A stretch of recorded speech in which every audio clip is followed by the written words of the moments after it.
Good morning, kids. How are you? Hoping fine from your side and expecting that you all are safe and secure. इसी के साथ we are going to start a new chapter.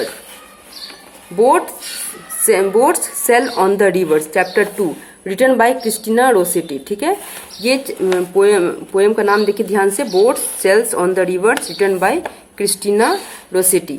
तो ये poet का नाम जानना बहुत जरूरी, जो कि मैं बार बार आपको कहती हूँ. ठीक है, now this is the poem of ships, clouds and as well as bow, Indradhanush.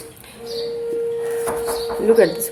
Boats sails on the river and ships sail on the seas, but the clouds that sail across the sky are prettier far than these.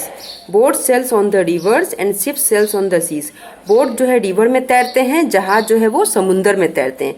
But the clouds that sail across the sky are prettier far than this. लेकिन जब बादल जो आसमान में जब तैरते हैं वो सबसे ज़्यादा खूबसूरत सीन होता है. ठीक है, वापस मैं बता रही हूँ. Boat sail on the rivers and ship sails on the seas.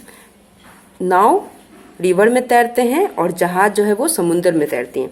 But the clouds that sails across the sky are prettier far than this. लेकिन जो बादल जो आसमान में तैरते हैं वो इन सबसे खूबसूरत सीन होता है वही जो जब बादल आसमान में तैरते हैं. ठीक है, तो कहने का मतलब ये है कि जब बोट आसमान में तैरते हैं, बोट मतलब यहाँ पे बोट का मतलब नाव और जहाज नहीं होता है. यहाँ पे बोट का मतलब है बादल. बादल जब आसमान में तैरते हैं ये सबसे ज्यादा खूबसूरत सीन होता है. और जैसा समुंदर में जहाज तैरते हैं, रिवर में नाव तैरती है, तो ये तो बहुत, मान लो कुछ लोगों ने देखा, कुछ लोगों ने नहीं देखा. बट जब बादल आसमान में तैरती है तो पूरी दुनिया देखती है, किसी से वो छुपी हुई नहीं, चाहे वो अमीर हो, गरीब हो, छोटे हो, बड़े हो. ठीक है, now guys, there are bridges on the rivers as pretty as you please. पूल भी आपने देखा होगा, पूल देख के भी आपको बहुत खुशी होती होगी. लेकिन but the bow that bridges heaven and over tops the tree. लेकिन जो आसमान में इंद्रधनुष बनती है वो सबसे ऊपर रहती है, उसे आपने कभी देखा ही होगा, उसे देख के और ज्यादा खुशी मिलती है हमें.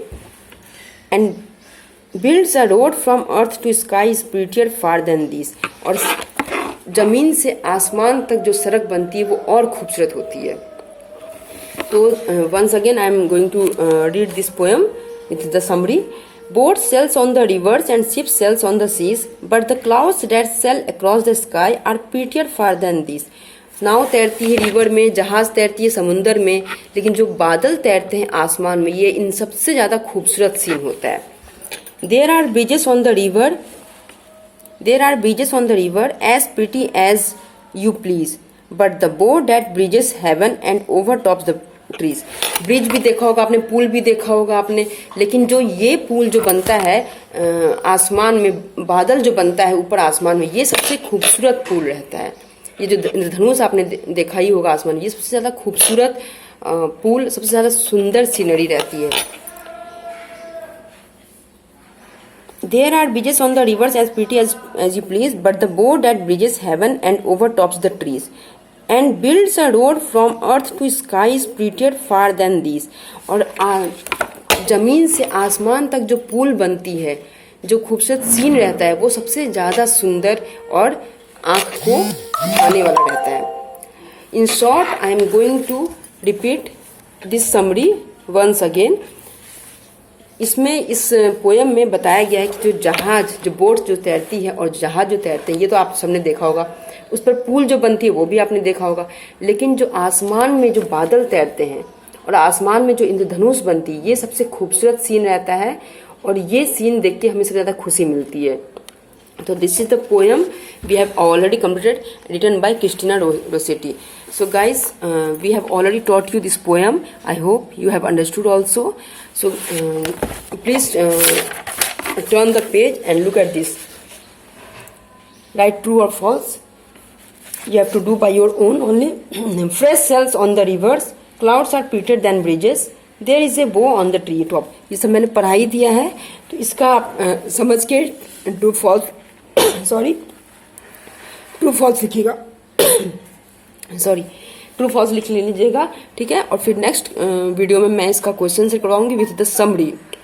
इस पोएम के समरी के साथ मैं आपको क्वेश्चन से करवाऊंगी। So once again guys, let me remind you once again that if you have already bought your English copy or whatever or book, then well and good. Otherwise if you don't have, then also no need to worry. अपनी rough copy में properly chapter wise class date और poem का नाम या जो भी chapter का नाम है वो सब लिख के प्रॉपरली लिखिएगा। So it will be easy for you only for further आगे प्रोसेसिंग के लिए, ठीक है। तो ये आज आपका होमवर्क है। This is your homework, you can do by your own.